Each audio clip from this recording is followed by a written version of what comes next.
အောင်မြင်မှု We are one we are Myanmar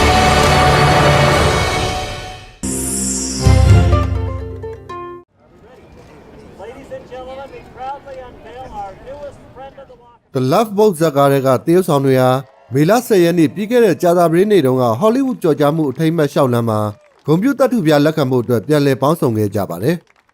ဒီဇာတ်ကားထဲမှာကပတိန်မာရီလ်စတူဗင်အဖြစ်တရုတ်ဆောင်ခဲ့တဲ့ဂါဗင်မက်ဒလော့ကတော့ပရိသတ်တွေရဲ့အားပေးမှုကိုကျေးဇူးတင်ကြောင်းမပြောခင် theme song ကိုတည်ဆိုခဲ့ပါတယ်။ I'll just leave you with this one thought. ကျွန်တော်ကခမားတို့ကိုအတွေးတစ်ခုပဲပေးခဲ့တာပါခမားတို့ကတော့ဖြောပြမှုတိုင်းကိုကြည့်ရှုပြီးကျွန်တော်တို့ကိုအောင်မြင်စေခဲ့ပါတယ်ကပတိန်စတူဗင်ကခမားတို့ကိုနှုတ်ခွန်းဆက်ယူတည်ပေးပါတယ် I want security tightened around that vault. Nobody gets in without a darn good reason. Right. I want a guard placed on Miss Rogers' door. Right. I want all of you to keep your ears open in case we can get a line on that thief. Right. And whenever Miss Rogers wears that necklace, I want somebody on top of her. Right. Just don't let the passengers know what's happening. Well, it pretty much means everything. It's so wonderful to be acknowledged. အခုလိုအတိမပြုတ်ခံရတာတိတ်အံ့ဩရပါတယ်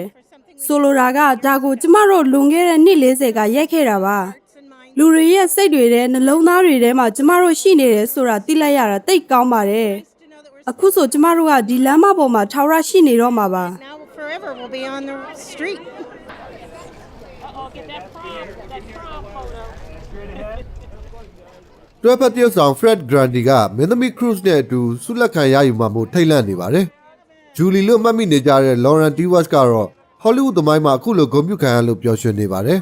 ။ The Love Boat ဇာတ်ကားဟာဘာသာစကား29မျိုးကျော်ဘာသာပြန်ထားပြီးနိုင်ငံပေါင်း93နိုင်ငံကျော်မှာထုတ်လွှင့်ခဲ့တာဖြစ်ပါတယ်။